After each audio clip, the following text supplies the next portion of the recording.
ChatGPT. Relate ACIM to the movie Where to Invade Next. Where to Invade Next through the lens of A Course in Miracles.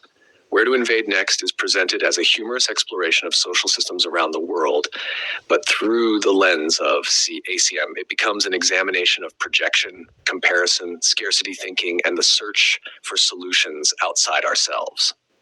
At its heart, the film asks, what if what we are seeking already exists, but we have overlooked it? This question resonates strongly with ACIM.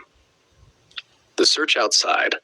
The premise of the film is that the filmmaker travels to various countries looking for better ideas, better education, better healthcare, better work-life balance, better justice systems, better ways of living. The ego always searches externally. It believes salvation lies somewhere else. Another country, another relationship, another job, another circumstance, another future. Teaches that the mind's deepest search is actually for peace, and peace is not found through external rearrangements alone. The film humorously demonstrates humanity's tendency to look elsewhere for answers. Projection and comparison. The movie continually compares one system against another, this country versus that country, this policy versus that policy. The ego loves comparison because comparison reinforces separation. Teaches that comparison is one of the ego's favorite tools. The ego asks, who is doing it better? Who is ahead? Who is behind? The Holy Spirit asks, what can be learned? The film becomes more interesting when viewed not as a contest, but as an opportunity for shared learning.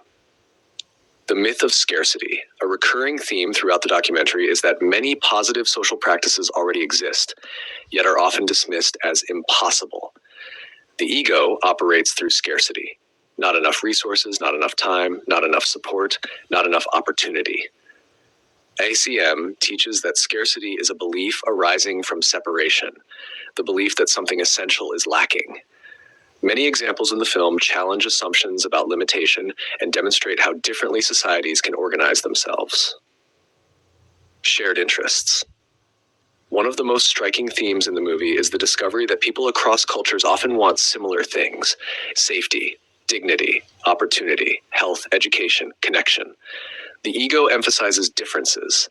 The Holy Spirit recognizes shared interests. ACIM teaches that peace begins when we recognize that our interests are not separate. The film repeatedly points toward this realization.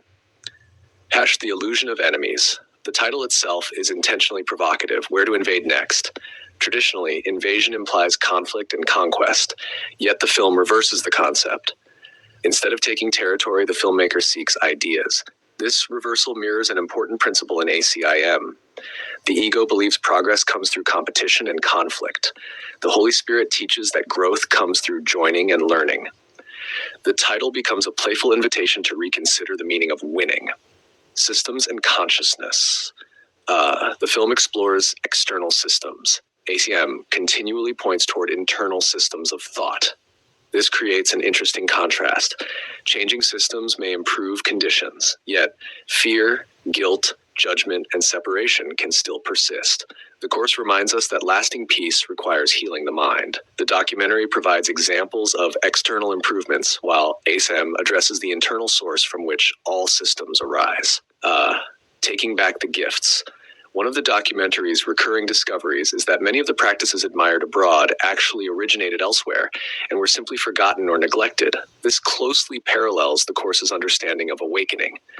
Awakening is not acquiring something new. Awakening is remembering.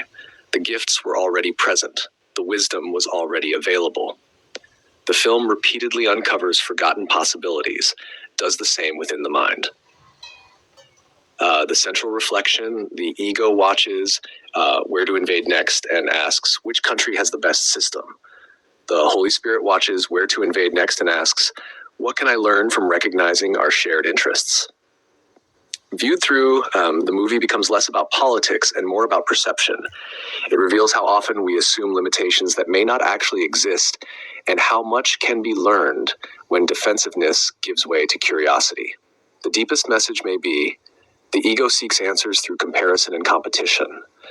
The Holy Spirit finds answers through joining and learning. What appears to belong to others often reflects possibilities that have been available all along. The greatest discovery is not a better system, but the recognition that we are not separate from one another. Go to mwge.org to find full movie and commentary by David Hoffmeister.